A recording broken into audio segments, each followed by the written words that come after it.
ময়মনসিংহের ভালুকায় বাণিজ্যিকভাবে চাষ হচ্ছে বিদেশি ফল রামবুটান। চাচা ভাতিজা মিলে 4.5 একর জমি লিজ নিয়ে তৈরি করেন রামবুটানের বাগান। আমার নাম বিপ্লব কুমার বিশ্বাস। আমি কিশোরগঞ্জ থেকে এসেছি এই রামবুটান বাগান দেখার জন্য। আমরা ইউটিউবে অনেক দেখেছি লাইফ এগ্রো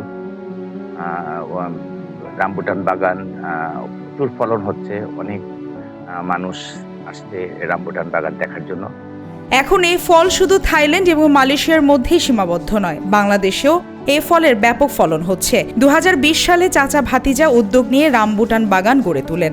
এই বছর বাগানে প্রচুর ফল ধরেছে। এই ফল অর্থনীতি সম্ভাবনাময় নতুন দিগন্তের পথ খুলে দেবে, এমনটাই প্রত্যাশা সংশ্লিষ্টদের। এই ফলটা আমি প্রথমে দেখি থাইল্যান্ডে, যে ওইখান থেকে দেখে আমি চিন্তা করলাম যে এটা বাংলাদেশেও করা সম্ভব। তো ওইখান থেকে আমি তারপর চারা নিয়ে এসে আমার চাচা শেখ মামুনের সাথে এখানে শুরু করি।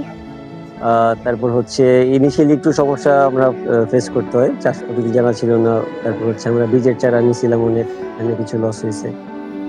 তারপর ওইটা আস্তে আস্তে আমরা কেটে উঠি। এখন আলহামদুলিল্লাহ আমাদের বেশ ভালো ফলন হচ্ছে। ময়মনসিংহের ভালুকা উপজেলার বিরুনিয়া ইউনিয়নের গোয়ারি নন্দীবাড়ি এলাকায় 4.5 একর জমি 6 বছরের জন্য লিজ নিয়ে 2020 সালে চাচা ভাতিজা মিলে রামবুটান বাগান শুরু করেন। টাইফ এগ্রো নামে এই বাগানটি প্রথম অবস্থায় উদ্যোক্তাদের লোকসান হলেও এই বছর প্রচুর ফল ধরেছে।